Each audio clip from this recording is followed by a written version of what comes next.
Baik, kita masih di Coffee Talk on TV bersama dengan tiga narasumber kita yang akan berbincang mengenai 4 bulan Muhammadiyah mengabdi untuk perangi COVID-19. Dokter Corona, tadi beberapa statementnya Dokter Agus menyampaikan tentang pesan-pesan penting, di mana kemudian Dokter Corona terlibat di dalamnya, termasuk ketika kemudian Muhammadiyah mengutus Dokter Corona untuk menjadi bagian dari gugus tugas yang ada di pemerintah. Bisa diceritakan Dokter Corona bagaimana kemudian apa yang dilakukan Dokter Corona, kemudian hal penting apa yang kemudian bisa diadvokasi menjadi bagian dari kebijakan pemerintah pada saat itu ketika Dokter Corona kemudian terlibat secara aktif dalam penanganan COVID di gugus tugas. Silakan Dokter Corona. Ya, terima kasih Mas. Assalamualaikum warahmatullahi wabarakatuh. Selamat Pak Agus, Mas Budi dan Dr. Agus Taufikur Rahman dan para pendengar pemirsa TV-mu on air. Jadi memang sebetulnya itu awal-awal wabah COVID ya, agak seperti roller coaster Mas Budi. Jadi awalnya saat saya ditunjuk untuk memimpin tim COVID-nya rumah sakit, kemudian akhirnya diminta untuk menjadi ketua tim COVID MCCC Muhammadiyah ya, pimpinan pusat. Terus kemudian dalam waktu tidak lama berselang ya 2 minggu kurang lebih, kemudian diminta untuk menjadi bagian dari gugus tugas, menjadi staf ahli bidang kesehatan. Memang ada beberapa kondisi yang cukup berbeda ya. Saya kira jauh berbeda juga di level rumah sakit, kemudian di level Muhammadiyah secara nasional, terus akhirnya di level pemerintah ya. Pada saat itu memang saya sendiri juga belajar banyak, mendapat pengalaman bahwa selama di pemerintah, di gugus tugas itu memang ada banyak kondisi yang terkadang kebetulan saya membantu di bidang strategi, perencanaan dan analisis. Dan saat itu memang waktu awal-awal ya, permasalahan yang muncul adalah terkait manajemen data ya, manajemen data, dan saya mengikuti itu rapat-rapatnya terkait manajemen data itu bagaimana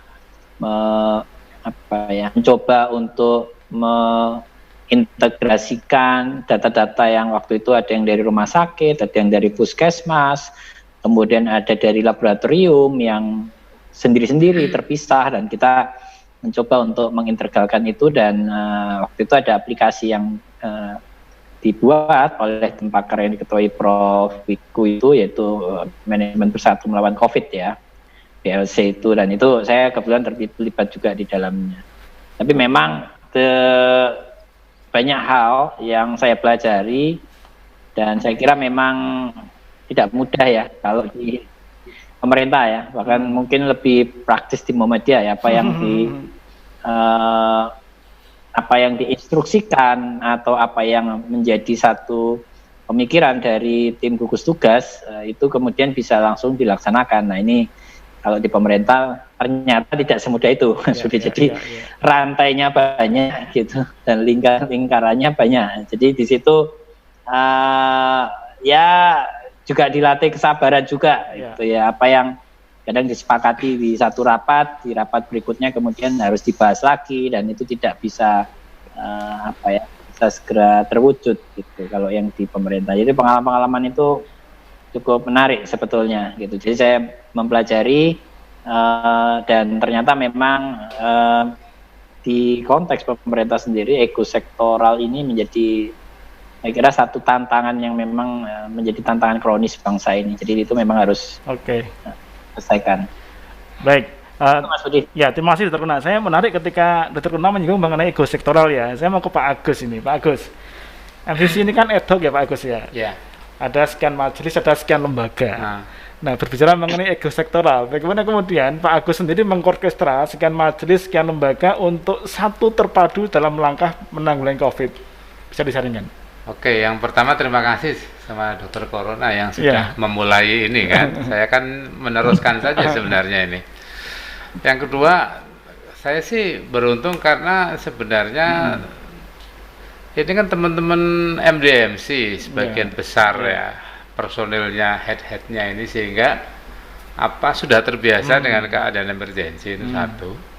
Kemudian yang kedua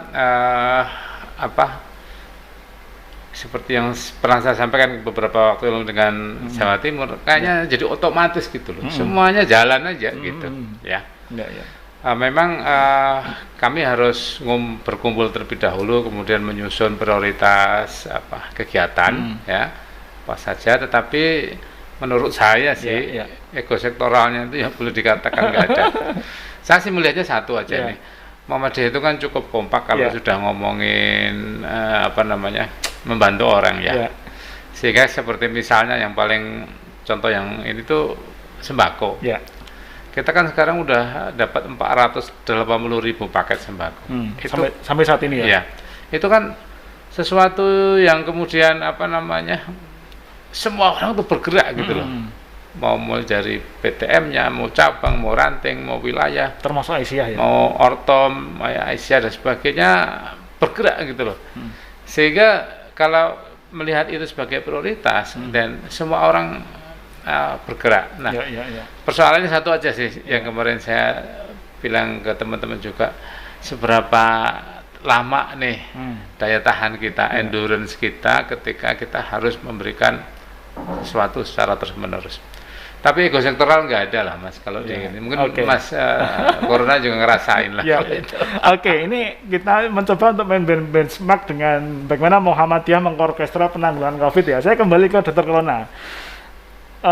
Catatan apa yang kemudian Dr. Corona merasa bahwa ini kok agak susah ya kalau kemudian saya harus melakukan advokasi. Sisi lain kan Dr. Corona juga bagian dari MCC, bagian dari Muhammadiyah untuk mendorong agar regulasi pemerintah itu berpihak kepada masyarakat dalam konteks keselamatan jiwa. Ada nggak poin-poin yang Dr. Corona merasa kok ini kok susah sekali ya ketika saya harus memasukkan ini sebagai poin yang harus menjadi diutamakan ya di gugus tugas Mas Corona? Ya, memang itu tadi karena mungkin ada perbedaan mendasar antara di Muhammadiyah juga agak berbeda dengan di pemerintah. Dalam hal ini memang kan saya melihat Muhammadiyah tidak ada sisi pertimbangan politis ya. Jadi semuanya memang berdasarkan dari keilmuan, kemudian dan sampai saat ini saya juga sangat kagum dan mengapresiasi dari pimpinan pusat Muhammadiyah bahwa rekomendasi-rekomendasi yang dikeluarkan oleh MCCC itu menjadi prioritas utama. Jadi menjadi satu pondasi dalam melakukan kajian-kajian dan kemudian akan mengeluarkan kebijakan-kebijakan. Nah ini agak berbeda dengan di pemerintah karena lingkarannya sangat banyak dan saya waktu itu memang karena saya di bidang kesehatan tentunya kan otomatis saya berdasarkan dari keilmuan di bidang kesehatan ya saat itu ya, dan agak susahnya memang pada saat itu kemudian muncullah benturan atau pilihan terkait bidang ekonomi, terkait bidang yang sosial yang lain gitu, sehingga itu menjadi agak bahkan sampai sekarang pun kita melihat bahwa kebijakan-kebijakan ini banyak yang juga dari pemerintah berdasarkan juga yang kalau saya bilang itu tanda kutip mengalahkan di bidang kesehatan. Jadi lebih banyak di bidang ekonominya, lebih banyak di bidang lain-lain, pariwisata dibanding dengan mempertahankan atau memprioritaskan untuk konteks di bidang kesehatan seperti itu. Itu memang agak misal kita mendorong, waktu itu saya juga mendorong swasembada APD ya waktu itu ya. Ternyata memang tidak mudah juga ya, sampai sekarang juga sampai saat ini juga belum bisa kita di Indonesia ini juga swasembada APD ya, dokter-dokter sama perawat-perawat masih juga banyak kekurangan. Nah ini mungkin harus membutuhkan waktu panjang dalam konteks ini, dan masalah-masalah itu sebetulnya bukan hanya masalah yang muncul pada saat wabah. Jadi sebetulnya masalah-masalah kemandirian, swasembada ini kan seharusnya ini sebenarnya masalah kronis ya di bangsa ini gitu ya. Lebih suka impor daripada membuat pabrik sendiri. Nah akhirnya pada saat wabah muncul, maka masalah ini menjadi terblow up, jadi satu efek yang tentunya efeknya sangat merugikan gitu, apalagi di bidang kesehatan seperti itu sih. Ya oke. Saya ingin menilik lebih dalam lagi terkait dengan gugus tugas.